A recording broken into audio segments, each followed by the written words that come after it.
Uko bisanzwe uyu munsi twabazaniye topic ivuga uyu munsi turashaka kumenya ese kugira ngo umenye umukobwa w'isugi wamumenya gute. Muri iki gihe abantu bakunze kuvuga ngo nta masugi abaho. Ayo masugi rero twihishe mu buryo amasugi arahari. Uyu munsi turareba, ndabasuje abakunzi ba Izere Media TV. Nkuko bisanzwe nizeye ko mwamaze gukanda subscribe, mwamaze gusangiza inshuti zanyu ibiganiro byacu. Ndabizi kudukunda, mwamaze kudukunda kandi natwe turabakunda. Mujye muduha comment, mutubaze ibibazo mushaka, mutubwire muti aha ni byiza, mutubwire muti tukeneye ikiganiro iki n'iki. Ibyo nabyo byarushaho kutubera byiza. Nkuko bisanzwe uyu munsi twabazaniye topic ivuga uyu munsi turashaka kumenya ese kugira ngo umenye umukobwa w'isugi wamumenya gute. Muri iki gihe abantu bakunze kuvuga ngo nta masugi abaho. Ayo masugi rero twihishe mu buryo amasugi arahari. Uyu munsi turareba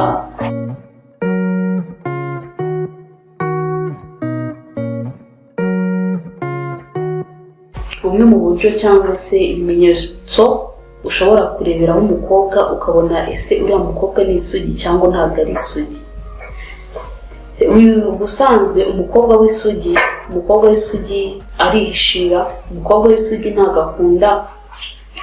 ntagakunda kwimenyekanisha cyane. Niyo ubivuze, niyo ubimubwiye cyangwa umubajije ararakara cyane, bitandukanye n'umukobwa utari isugi.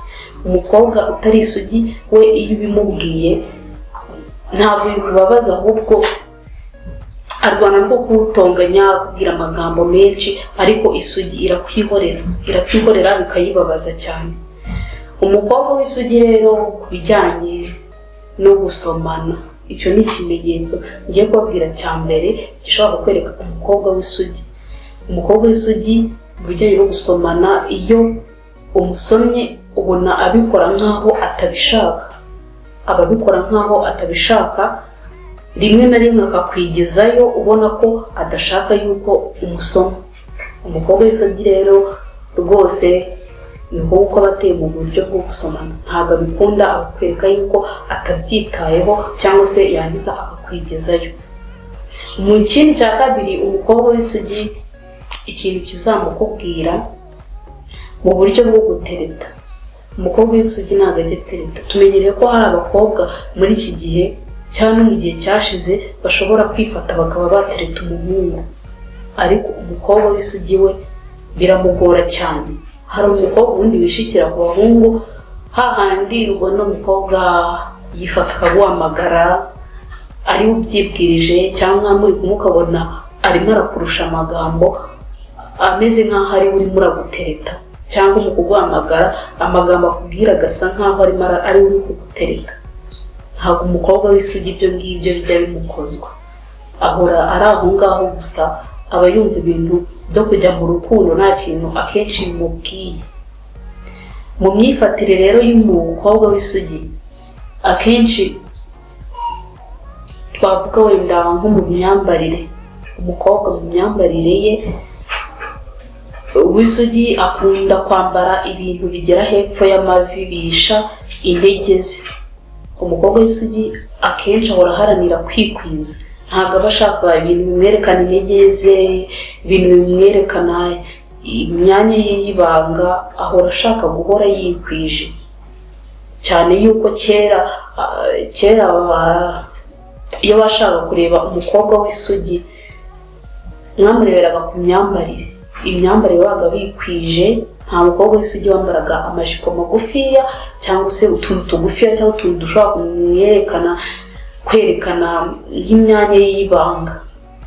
Ntabwo amasugi yajyaga bikozwe ibyo ngibyo.